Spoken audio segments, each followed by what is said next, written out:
اعوذ باللہ من الشیطان الرجیم، بسم اللہ الرحمن الرحیم، اللہم صلی علی محمد وعلی محمد وعجل فرجہم۔ آپ کی خدمت میں آج تکبر کے حوالے سے کچھ بتانا چاہوں گی انشاءاللہ، کہ جس کو کبر بھی کہا جاتا ہے۔ کبر یعنی وہی تکبر، گھمنڈ کرنا، غرور کرنا۔ تو تکبر ایک بہت ہی بری صفت ہے جس کے بارے میں روایات و حدیث اور قرآن مجید میں بھی اس کی بے شمار مذمت کی گئی ہے۔ جیسا کہ میں آپ کے سامنے ایک حدیث پیش کروں گی، ہمارے آخری نبی حضرت محمد مصطفیٰ صلی اللہ علیہ وآلہ وسلم فرماتے ہیں، ایاکم والکبر فإن ابلیس حملہ الکبر علی الا یسجد لآدم۔ فرماتے ہیں کہ غرور سے، تکبر سے پرہیز کرو، کیونکہ یہ تکبر ہی تھا کہ جس کی وجہ سے ابلیس نے جناب آدم کا سجدہ نہیں کیا، جناب آدم کا سجدہ کرنے سے انکار کیا۔ یہ آدم کے اندر یہ تکبر تھا، گھمنڈ تھا،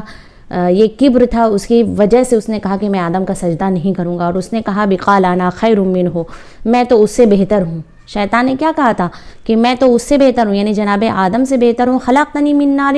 میں تو آگ سے یعنی خلق ہوا ہوں، وخلقتہ من طین، اور یہ جو ہے مٹی سے پیدا ہوئے ہیں۔ بہرحال یعنی شیطان نے یہ غرور کیا، یہ تکبر کیا، حالانکہ وہاں پہ سجدہ جو ہے اس وجہ سے نہیں تھا کہ وہ آدم کا سجدہ کرے، بلکہ اس وجہ سے تھا کہ خداوند عالم کی اطاعت کرنی تھی، اور وہاں پر ہر فرشتے کے لیے اور جس سے خدا نے کہا تھا سب کے لیے یہ واجب تھا، ضروری تھا کہ خدا کے حکم کی تعمیل کرے۔ اگر کوئی خدا کے حکم کی تعمیل نہیں کرتا ہے تو خداوند عالم اپنی بارگاہ سے اسے نکال دیتا ہے، اسے دھتکار دیتا ہے۔ بالکل اسی طرح سے جب شیطان نے کہا کہ میں کیوں سجدہ کروں آدم کا، جبکہ میں تو آگ سے پیدا ہوا ہوں اور جناب آدم مٹی سے پیدا ہوئے ہیں، تو پروردگار عالم نے کہا کہ نکل جاؤ یہاں سے، میرے بارگاہ سے نکل جاؤ۔ جبکہ شیطان نے خداوند عالم کی اس قدر عبادت کی تھی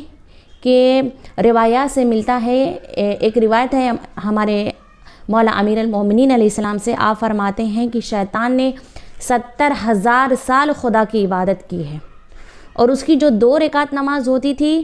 تقریباً وہ 2 رکعت نماز جو ہے 4,000 سال میں اس کی پوری ہوتی تھی۔ یعنی اس قدر اس نے اللہ کی عبادت کی، اللہ کا سجدہ کیا ہے، لیکن ایک تکبر کی وجہ سے جو اس کے دل میں آئے کہ میں آدم کا سجدہ کیوں کروں، میں تو آگ سے پیدا ہوا ہوں اور آدم مٹی سے پیدا ہوئے ہیں، اور میں تو اس سے پہلے سے اللہ کی عبادت کرتا ہوں، میں زیادہ افضل ہوں۔ یہ افضلیت کا ہونا، تکبر کا ہونا کہ میں زیادہ یعنی فضیلت رکھتا ہوں، خداوند عالم نے اس کی تمام عبادتوں کو برباد کر دیا اور حبط کر لیا، ختم کر دیا، یعنی کہ جیسے کہ اس نے کوئی عبادت کی ہی نہیں۔ تو غور کیجئے کہ جس شیطان نے یعنی جس ابلیس نے اتنی عبادت کی خداوند عالم کی کہ ایک بھی جگہ نہیں تھی کہ جہاں پر سجدہ نہ کیا ہو، ہر جگہ اس نے سجدہ کیا۔ تو جب اللہ اس کی عبادت کو صرف ایک تکبر کی بنا پر چھین سکتا ہے، تو پھر خداوند عالم ہمارے ساتھ بھی وہی کر سکتا ہے۔ اگر کوئی انسان تکبر کرے تو کیونکہ وہی خدا ہے، خدا بدل نہیں گیا، خدا وہی ہے، تو اس کی عدالت سب کے ساتھ برابر ہے، مساوی ہے، کسی کے ساتھ ناانصافی نہیں کرتا ہے۔ تو جب اس کے ساتھ ایسا کیا کہ ایک تکبر کی بنا پر اس کی تمام عبادت کو برباد کر دیا اور اپنی بارگاہ سے نکال دیا، تو اگر ہم اس بری صفت کو اپنے اندر لے کر آئیں گے، تکبر کریں گے، تو ہماری جو 60 سال، 70 سال، 80 سال، 90 سال کی زندگی ہوتی ہے، اس میں ہم نے کتنی عبادت کی ہے، کتنا خلوص ہے، کچھ معلوم نہیں ہے۔ لیکن اگر ایک تکبر کی بنا پر ہو سکتا ہے کہ ہماری تمام جو یعنی عمل صالح ہیں، تمام نیکیاں ہیں یا تمام عبادتیں ہیں، سب برباد ہو جائیں۔ تو تکبر ایک بہت بری صفت ہے،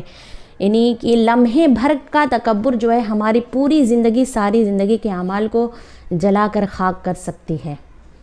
اللہم صلی علی محمد وعلی محمد وعجل فرجہم۔